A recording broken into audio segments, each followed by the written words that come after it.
रुकने पार्लियामेंट सईद आगा रुहुल्ला ने आज एक बड़ा बयान दिया है और नेशनल कॉन्फ्रेंस को ये याद दिलाया है कि जो लड़ाई आप स्टेटहुड के लिए लड़ रहे हैं, आपकी लड़ाई यहीं तक महदूद नहीं है, बल्कि दफा 370 की भी लड़ाई का जिक्र जो है उन्होंने किया। उन्हें कहा कि आप इस बात को भूल जाइए और ये स्टेटहुड की जो आप बात कर रहे हैं, ये लड़ाई और इसके आगे की लड़ाई जो है वो लड़नी है जो हमसे जबरदस्ती हमारी शनाख्त को जो है वो छीना गया है। आप उस पर जरा बात करिए। आज मीडिया के साथ आगा रुहुल्ला की जो है वो बातचीत हुई और उस दौरान उन्होंने कई बातों का जो है वो खुलासा किया, लेकिन अहम बात उन्होंने ये कही कि नेशनल कॉन्फ्रेंस को, अपनी पार्टी को मैं बार बार ये याद दिलाता हूं कि जिस बात के ऊपर हमने यहाँ की आवाम को वोट मांगा था, जिस पर हम लोगों ने हमको भरोसा किया था और इतना बड़ा मैंडेट जो हम लोगों को मिला और यहाँ पर सरकार बनाई, लेकिन उसका रिटर्न लोगों को क्या मिल रहा है। और इस हवाले से आज उन्हें बयान दिया, कहा कि उस खुसूसी दर्जे की बहाली की तो बात कर रहे हैं, लेकिन हमसे जो हमारी शनाख्त को छीना गया है जबरदस्ती, उसकी बात भी जो है वो कीजिए ताकि लोगों ने जो भरोसा हम पे किया था हम उस पर जो है वो खरा उतरें।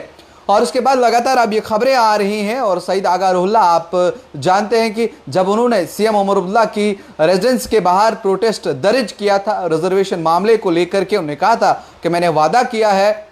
और उसके बाद लगातार ये आगा रुहुल्ला जो है वो सुर्खियों में बने हुए हैं और खबरें ये भी चल रही हैं कि आगा रुहुल्ला जो है नेशनल कॉन्फ्रेंस को छोड़ सकते हैं या अपनी पार्टी बना सकते हैं। उनकी नहीं बन रही है, लेकिन आगा रुहुल्ला जो है बार बार अपने उन वादों को, अपनी बातों को दोहराते हुए नजर आ रहे हैं और ये याद दिला रहे हैं नेशनल कॉन्फ्रेंस को कि आपने जो वादा लोगों के साथ किया है, जो बातें हुई हैं, उनके ऊपर भी बात करिए। स्टेटहुड तो हमें मिल जाएगा, लेकिन दफा 370 की बात करना भी जो है वो बहुत जरूरी है। और वहीं उन्होंने मुहर्रम को लेकर के भी जो है थोड़ा सा ये निशाना साधा कि जिस तरह से कहा कि इसके लिए भी जो है वो प्रोपेगेंडा किया जा रहा है। एक तरफ अगर हम देखें तो श्रीनगर के अंदर जो तारीखी जामिया मस्जिद है वो बंद रह रही है और यहाँ का सिनेमा हो या फिर यहाँ की जो शराब की दुकानें हैं वो खुली हैं, लेकिन वो चीज़ें बंद हैं। तो ये भी कहीं ना कहीं उन्होंने मरकज़ की तरफ एक इशारा करते हुए इस बात के ऊपर भी थोड़ा सा जो है वो निशाना किया।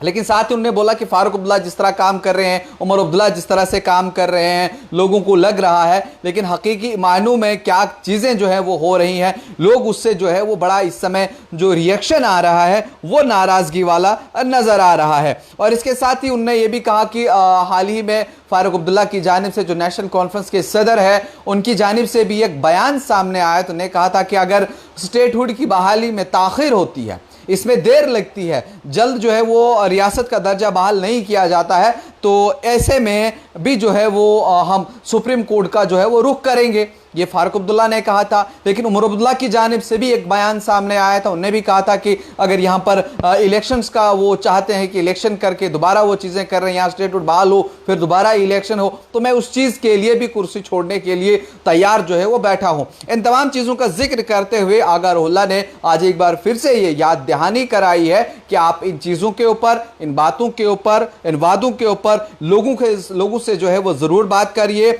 लोगों के